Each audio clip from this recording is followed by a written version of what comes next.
Preciosas são as horas na presença de Jesus. Comunhão deliciosa pra minha alma com a luz. Os cuidados deste mundo não me podem abalar,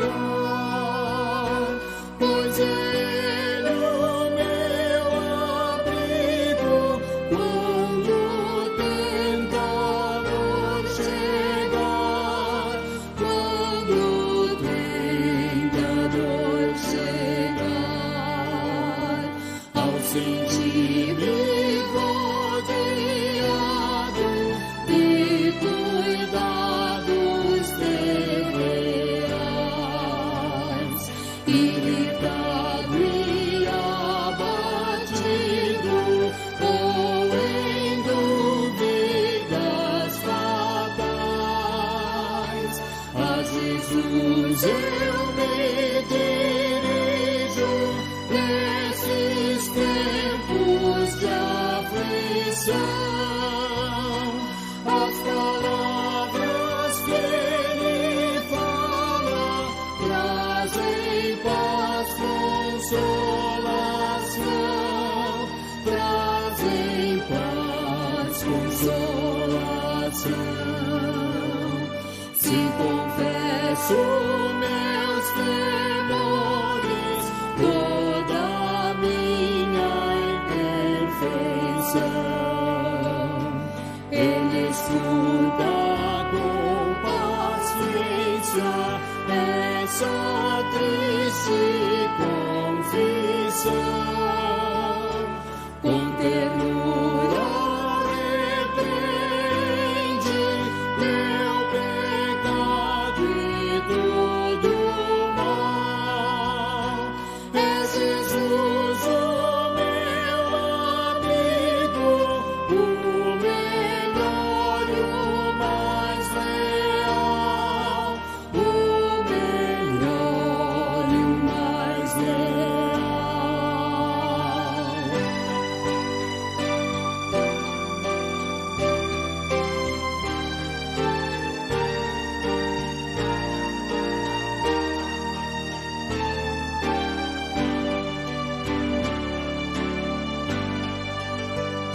Se quereis saber quando será a divina comunhão, podereis muito bem prová-la e tereis compensação. Procurai estar sozinhos em conversa com Jesus. Provareis na vossa vida o poder que vem da cruz, o poder que vem da cruz. Olá, irmãos, boa noite. Quero saudar a todos com a graça e a paz do nosso Senhor Jesus e dizer que é muito bom estar aqui novamente. Como é bom podermos louvar ao nosso Deus como acabamos de fazer e também podermos aprender mais da sua palavra. E é isso que nós queremos fazer hoje, juntos. Aprendermos mais daquilo que Deus tem preparado para nós. Irmãos, nós acabamos de cantar um hino que fala de uma comunhão preciosa com o autor da vida. O hino diz que preciosos são os momentos que passamos na presença de Jesus. Diz também que os cuidados deste mundo, ou seja, as dificuldades, os temores da vida, as tentações, não podem abalar o cristão, porque Ele, Cristo Jesus, é o nosso abrigo. Diz também que quando passamos por aflições, quando estamos abatidos, é a Ele que nós devemos nos dirigir. E irmãos, como temos passado por aflições, como nós temos sido abalados nesses últimos tempos. E somente Cristo tem as palavras que nos trazem realmente consolo, conforto nesses tempos tão difíceis. Mas o texto, o cântico diz ainda que quando confessamos os nossos pecados e todo o mal que fazemos, Ele nos escuta com paciência, nos repreende com amor, porque Ele é nosso melhor e mais fiel amigo. Quer provar como essa comunhão pode ser tão preciosa assim? Procure então ficar sozinho numa conversa com Jesus, só você, e você verá o poder que vem da cruz. É assim que termina esse cântico. Irmãos, Cristo é nosso amigo, porém nós muitas vezes nos esquecemos disso. Talvez porque o pecado ainda tem nos amarrado tão fortemente que ficamos com medo, que ficamos envergonhados e não nos achegamos à presença de Cristo. Nós não confessamos nossos erros, nós não nos arrependemos. Parece que o velho homem ainda tem dominado nossas vidas. Tem sido a pedra de tropeço no nosso caminho. E você sabe muito bem que a prática do pecado, ela traz inimizade com Deus e nos empurra para o abismo mais profundo, para a morte eterna.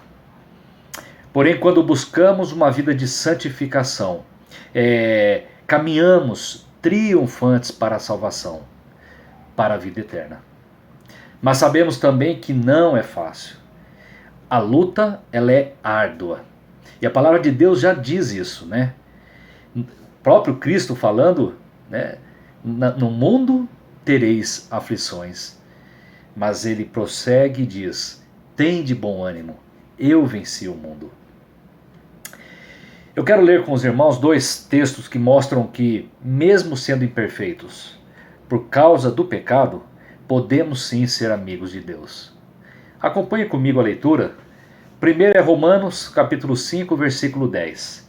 Diz assim: porque se nós, quando inimigos, fomos reconciliados com Deus mediante a morte de seu Filho, muito mais, estando já reconciliados, seremos salvos pela sua vida. O outro texto também está em Romanos, no capítulo 7, versículos de 16 a 25. Ora, se faço o que eu não quero, consisto com a lei que é boa. Neste caso, quem faz isto já não sou eu, mas o pecado que habita em mim. Porque eu sei que em mim, isto é, na minha carne, não habita bem nenhum. Pois o querer o bem está em mim, não porém o efetuá-lo. Porque não faço o bem que prefiro, mas o mal que não quero, esse faço. Mas se eu faço o que não quero, já não sou eu quem o faz bem. Já não sou eu quem o faz, e sim o pecado que habita em mim. Então, ao querer fazer o bem, encontro a lei de que o mal reside em mim. Porque, no tocante ao homem interior, tenho prazer na lei de Deus, mas vejo nos meus membros outra lei que, guerreando contra a lei da minha mente, me faz prisioneiro da lei do pecado que está nos meus membros. Desventurado homem que sou, quem me livrará do corpo desta morte? Graças a Deus por Jesus Cristo, nosso Senhor.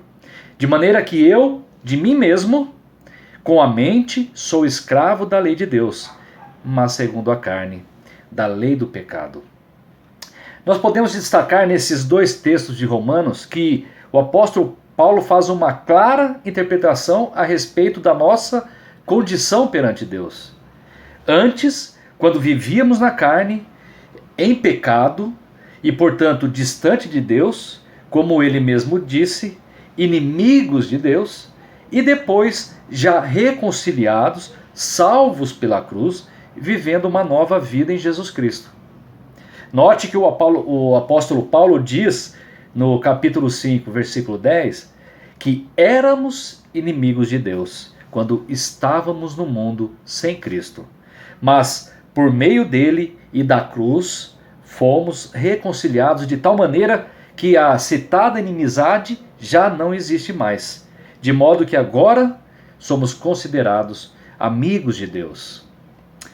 Paulo então passa de uma realidade presente, a de inimigos de Deus, para um futuro certo, agora restaurados da ira para um relacionamento de amizade com Deus. Da morte, fomos regenerados para a vida, através da ação e intercessão de Cristo, o nosso Salvador. No entanto, no capítulo 7, dos versículos 16 a 25, ele explica detalhadamente que, apesar de não sermos mais inimigos de Deus, no que diz respeito à nossa personalidade, à nossa mente, à nossa vontade, temos ainda uma natureza carnal corrompida e identificada pelo pecado, que se opõe a Deus e à sua soberana vontade. Apesar de sabermos que o pecado faz separação entre nós e Deus, parece que para muitos não é fácil entender isso, pois ainda vivem uma vida como antes de ser reconciliados com o Senhor. Mas a verdade, irmãos, é que há duas naturezas em permanente conflito na vida do cristão, na minha e na sua vida. A primeira natureza é uma nova natureza, se referindo ao novo nascimento em Cristo, recebida do alto pela fé em Cristo, que nos dispõe a buscar e a fazer o que é puro, santo e agradável a Deus. Uma natureza que está ligada diretamente à nossa conversão. E a segunda é a velha natureza, a nossa antiga condição, que está associada à nossa vida antes da reconciliação, quando ainda éramos inimigos de Deus, onde a nossa mente, os nossos desejos e nossas vontades colaboram para nos afastar de Deus e da sua vontade. A natureza do velho homem. De fato, irmãos, antes de recebermos a nova natureza, não amávamos ao Senhor e aos seus mandamentos, conforme a própria palavra de Deus nos mostra. E talvez por isso exista ainda hoje uma grande dificuldade na vida de muitos cristãos. Desassociar as coisas do mundo das coisas do reino. Como se houvesse uma vida secular e uma vida espiritual. O texto de 1 João 2, dos versículos 15 e 16, diz assim: não ameis o mundo, nem o que no mundo há. Se alguém ama o mundo, o amor do Pai não está nele. Porque tudo que há no mundo, a concupiscência da carne, a concupiscência dos olhos e a soberba da vida, não é do Pai, mas do mundo. Parece que fazemos uma ideia equivocada de entendermos o mundo em apenas a sua forma física e compararmos o amor ao mundo a apenas coisas materiais. E as situações em que trocamos um tempo na presença de Deus por qualquer outra coisa, uma festa ou um outro evento. Porém, o mundo é muito mais do que isso. O mundo que a palavra de Deus se refere trata-se também de todos os conceitos que são contrários ao que a palavra de Deus nos ensina. João, capítulo 12, versículos 47 e 48 diz: e se alguém ouvir as minhas palavras e não as guardar, eu não julgo, pois eu vim não para julgar o mundo, mas sim para salvá-lo. Quem me rejeita e não recebe as minhas palavras, tem quem o julgue. A própria palavra que tenho pregado, essa julgará no último dia. Essa o julgará no último dia. que tipo de vida temos vivido. O texto de Mateus 7, versículos 21 a 23, diz: Nem todo o que me diz, Senhor, Senhor, entrará no reino dos céus, mas aquele que faz a vontade de meu Pai que está nos céus. Muitos me dirão naquele dia: Senhor, Senhor, não profetizamos nós em teu nome? E em teu nome não expulsamos demônios? E em teu nome não fizemos muitos milagres? Então lhes direi abertamente: Nunca vos conheci, apartai-vos de mim, os que praticais a iniquidade. Cristo deixa claro, então, nesse texto, que nem a profissão de fé, nem o ministério a que servimos, nem os dons espirituais provam que a pessoa tem lugar garantido no reino de Deus. Mas apenas o arrependimento de pecados e a obediência aos mandamentos de Deus, baseados no sincero relacionamento de amor e obediência a Cristo. Portanto, irmãos, é necessário que, como pecadores, nós nos arrependamos, nós realmente confessamos os nossos pecados ao Senhor, deixando-o de lado. Mas, irmãos, mesmo estando em Cristo, amando aquilo que é puro, aquilo que é santo e desejando sinceramente fazer somente aquilo que é agradável a Deus, somos atribulados ainda pelo velho homem com as tentações do mundo. Devemos lutar contra ele, e isso tem que ser feito diariamente, a cada momento da nossa vida. Os nossos pensamentos, as nossas atitudes, o nosso falar, porque os desejos do velho homem, eles não são puros e nem santos. São frutos da nossa velha natureza pecaminosa, que está ainda enraizada em nós. Martinho Lutero disse que a nossa luta contra o velho homem precisa ser diária. Ou seja, irmãos, a nossa luta não acabou, porque o princípio da ação do pecado ainda está ligado à nossa natureza terrena, e levantando e se opondo tenazmente à natureza celestial, que recebemos por meio da fé em Cristo Jesus. Somente com a nossa mente renovada, transformada, purificada, nós estaremos dispostos a servir a Deus e a obedecer os seus mandamentos. Olha o que diz Romanos, no capítulo 8, os versículos 1 a 6. Agora, pois, já nenhuma condenação há para os que estão em Cristo Jesus, porque a lei do Espírito da vida em Cristo Jesus te livrou da lei do pecado e da morte.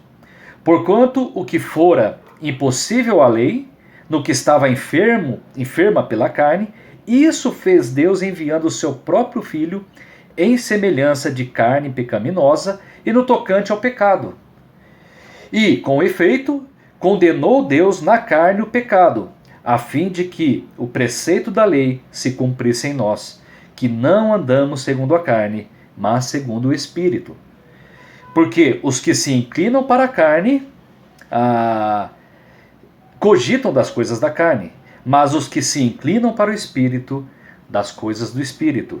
Porque o pendor da carne dá para a morte, mas o do Espírito para a vida e paz. Nós só amamos a Deus, irmãos, porque Ele nos amou primeiro. Foi Ele quem nos tirou das profundezas do abismo. Foi Ele quem nos tirou das trevas e nos trouxe para a sua maravilhosa luz. Não foi por mérito nosso, foi por amor e foi por graça de Deus. E Ele sabe que a nossa caminhada aqui não seria fácil. Nós passaríamos por muitas aflições, por muitas tentações, por muitos problemas sérios. Ele prometeu estar conosco diariamente. Não fiquemos, portanto, desanimados por nossas eventuais falhas, porque sabemos que temos uma natureza humana, terrena, decaída, que estará ligada a nós até o dia da nossa morte. O que, por mais que nos despojamos dela, sempre haverá alguma influência desse mal nos levando a desejar e nos inclinar para práticas que não estão em conformidade com o caráter de Cristo. O que devemos fazer então? Essa é a pergunta que eu faço para você e também faço para mim. O que nós devemos fazer? É como já dissemos agora há pouco. Nós precisamos confessar as nossas falhas, os nossos pecados. Precisamos nos arrepender, olharmos para trás, ver onde nós temos errado e nos convertemos desses maus caminhos, mortificando o pecado em nós diariamente. O teólogo John Owen disse a seguinte frase: mortifique o pecado, faça disso sua labuta diária, sempre enquanto viver. Não termine nenhum dia sem lutar.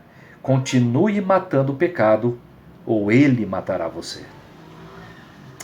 A palavra de Deus também diz a esse respeito. No texto de Romanos 8, versículos 12 e 13, ela diz assim: assim, pois, irmãos, somos devedores, não à carne, como se constrangidos a viver segundo a carne. Porque, se viverdes segundo a carne, caminhais para a morte. Mas, se pelo Espírito mortificardes os feitos do corpo, certamente vivereis. Portanto, sabemos que a batalha não acabou.